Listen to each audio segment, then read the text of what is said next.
সম্প্রতি রাশিয়া ও বেলারুশ যৌথভাবে আয়োজন করেছে সামরিক মহড়া জাপাত 2025।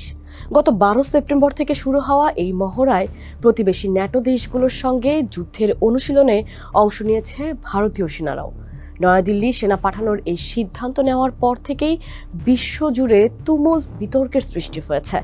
মস্কোর নেতৃত্বে আয়োজিত এই অনুশীলনে ভারতের উপস্থিতি যুক্তরাষ্ট্র ও ইউরোপের সঙ্গে তাদের সম্পর্ককে নতুন করে সংকটে ঠেলে দিতে পারে বলে আশঙ্কা করছেন পশ্চিমা বিশ্লেষকরা।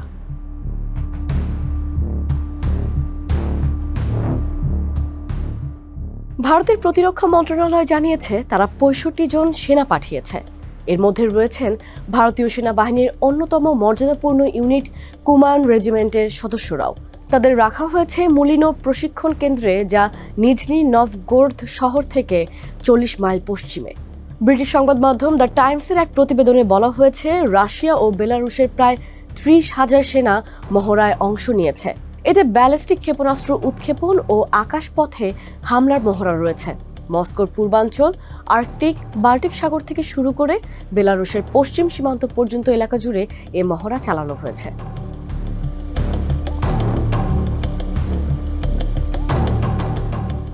নয়াদিল্লি জানিয়েছে জাপাত সামরিক মহড়ায় অংশগ্রহণের উদ্দেশ্য হল রাশিয়ার সঙ্গে প্রতিরক্ষা সহযোগিতা আরও জোরদার করা এবং দুই দেশের সেনাদের মধ্যে পারস্পরিক বোঝাপড়া বাড়ানো।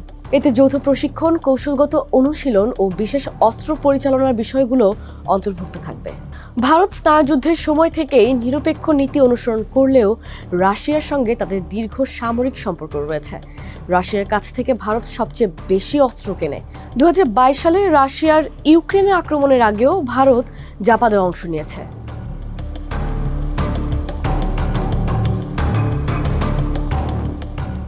পশ্চিমা বিশ্লেষকরা মনে করছেন ইউক্রেন যুদ্ধ ও রাশিয়া ন্যাটোর টানাপোড়েনের সময় ভারতের এই পদক্ষেপ উদ্বেগজনক। সম্প্রতি পোল্যান্ড ও রোমানিয়ার আকাশসীমায় রুশ ড্রোন প্রবেশের কারণে ন্যাটো পূর্ব সীমান্তে প্রতিরক্ষা জোরদার করেছে। মার্কিন পররাষ্ট্র দপ্তরের সাবেক কর্মকর্তা ও ভূরাজনৈতিক বিশেষজ্ঞ ডেভিড মার্কেল বলেন, জাপাত মহড়ায় অংশ নিয়ে ভারত দেখিয়ে দিল তারা এখনও মস্কোকেই বেশি গুরুত্ব দিচ্ছে। ভারতের সক্রিয় অংশগ্রহণ, বিশেষ করে পোল্যান্ডের ড্রোন হামলার পর ও ওয়াশিংটন নয়াদিল্লির সম্পর্কের টানাপোড়েনের মধ্যে ভবিষ্যতে যুক্তরাষ্ট্র ভারত নিরাপত্তার সম্পর্ক নিয়ে উদ্বেগ তৈরি করছে। জার্মান পররাষ্ট্রনীতির বিশ্লেষক উলরিশ স্পেক ভারতের এই পদক্ষেপকে সীমা অতিক্রম বলে মন্তব্য করেছেন।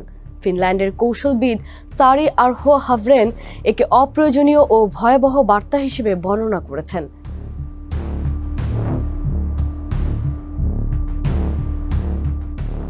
গত কয়েক বছরে ওয়াশিংটন ও ইউরোপীয় মিত্ররা ভারতকে রুশ প্রভাব থেকে দূরে রাখতে চেষ্টা করছে। তারা ভারতের সাথে বেশ কয়েকটি নতুন অস্ত্র চুক্তিও করেছে। তবে এর মধ্যে সব পরিকল্পনা ভেস্তে দিয়ে মার্কিন প্রেসিডেন্ট ডোনাল্ড ট্রাম্প ভারতের সঙ্গে সম্পর্ক হুমকিতে ফেলেন ভারতীয় পণ্যের উপর 50% শুল্ক আরোপ করে। পাকিস্তানি সেনাপ্রধানকে হোয়াইট হাউসে আমন্ত্রণ জানিয়ে এবং গত মে মাসে ভারত পাকিস্তানের 4 দিনের সংঘাত সমাধান করার দাবি তুলেও ভারতের কাছে নিজেদের অবস্থান দুর্বল করে আমেরিকা।